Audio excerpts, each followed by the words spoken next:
Всем привет, это Хупи, и мы играем Cetting Over It, и мы начнем.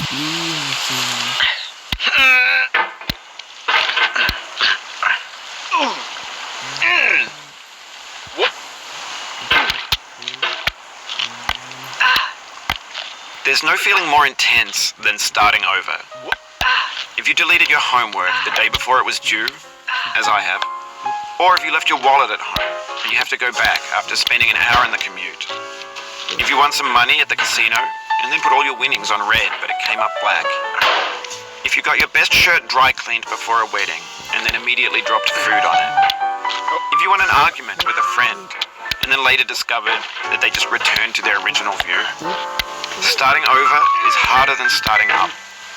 If you're not ready for that, like if you've already had a bad day, then what you're about to go through might be too much. Feel free to go away and come back. I'll be here. Alright, thanks for coming with me on this trip. I'll understand if you have to take a break at any point. Just find a safe place to stop and quit the game. Don't worry, I'll save your progress, always. Even your mistakes.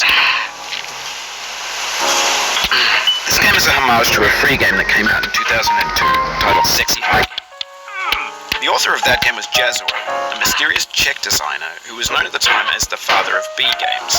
And B games are rough assemblages of found objects. Designers slap them together very quickly and freely, and they're often too rough and unfriendly to gain much of a following. They're built more for the joy of building them than as polished products. In a certain way, Sexy Hiking is the perfect embodiment of a B game. It's built almost entirely out of found and recycled parts, and it's one of the most unusual and unfriendly games of its time. In it, your task is simply to drag yourself up a mountain with a hammer. And that act of climbing, in the digital world or in real life, has certain essential properties that give the game its flavor. No amount of forward progress is guaranteed. Some cliffs are too sheer or too slippery, and the player is constantly, unremittingly in danger of falling and losing everything. Anyway, when you start Sexy Hiking, you're standing next to this dead tree that blocks the way to the entire rest of the game. It might take you an hour to get over that tree, and a lot of people never got past it. You prod and you poke at it, exploring the limits of your reach and your strength, trying to find a way up and over. And there's a sense of truth in that lack of compromise. Most obstacles in video game worlds are fake. You can be completely confident in your ability to get through them once you have the correct method, or the correct equipment, or just by spending enough time. In that sense, every pixelated obstacle in Sexy Hiking is real.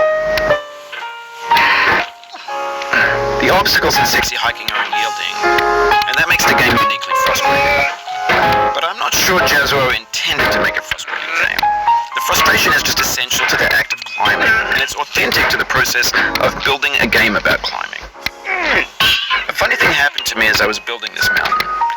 I'd have an idea for a new obstacle, and I'd build it, test it, and it would usually turn out to be unreasonably hard. But I couldn't bring myself to make it easier. It already felt like my inability to get past a new obstacle was my fault as a player rather than as a builder. Imaginary mountains build themselves from our efforts to climb them, and it's our repeated attempts to reach the summit that turns those mountains into something real.